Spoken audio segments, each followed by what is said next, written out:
အမဲအသားနဲ့အယိုးကိုရောပြီးတော့ဆက်ဆက်လေးချက်စားခြင်းလို့ဝယ်လာခဲ့လိုက်တာရင်းနဲ့အမဲသားနဲ့တွေ့ပြီးတော့ကြတော့တော်တော်လေးချက်ယူလိုက်ရပါတယ်တခြားသူတွေရောအသားချက်ရင်အယိုးနဲ့အသားကိုရောချက်လာမသိဘူးเนาะဒီလိုတော့အညာမှာတော့အဲ့လိုမျိုးအသားပွားအောင်လို့ပေါ့เนาะအယိုးနဲ့အသားကိုရောချက်လေးရှိကြပါတယ်ထုံးစံအတိုင်းကျက်သွန်မျိုးချင်းကိုအစိမ်းမုံရယ်မျိုးသီးမုံရယ်နဲ့စီတက်ပါမယ်တခြားလေးတက်ပြီးကမှအသားရည်ထဲမှာပါအသားရည်သိမ့်တဲ့အခါမှာချက်ရလွယ်အောင်လို့တစ်ခါဖြက်လေးတွေကိုဒီလိုမျိုးရောပြီးသိမ့်လေးရှိပါတယ်အသားကတော့ဝယ်လာခဲ့ရစီးကြောပြီးတော့ကြတော့အရသာနှက်ထားတာပါဒီလေကတော့အမဲပတ်လာရိုးလေးနဲ့အမဲသားလေးတွေကိုရောထားတာပါ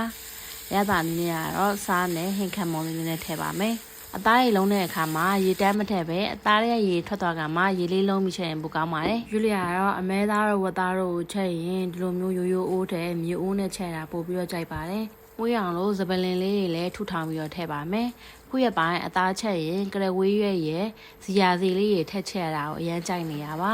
ဟင်းတစ်မျိုးရဲ့အနက်အသက်ကသူ့ရဲ့အရသာကိုလုံးဝပြောင်းသွားစေနိုင်ပါတယ်အမဲသားဝယ်သမျှအဆင်ပြေခဲ့ရပါတော့ဒီတစ်ခါအမဲသားကတော့နည်းနည်းမာနေလို့ယူလျာကတော့တံမြာတိတော်ညှစ်ထည့်ပြီးတော့ကြတော့တဲနေရပါတယ်အညာအဖွားဆိုရင်တော့အမဲသားချက်ရင်အမြင်နဲ့ရှောက်သီးနှိပ်ပြီးတော့ထဲလေးရှိရပေါ့နော်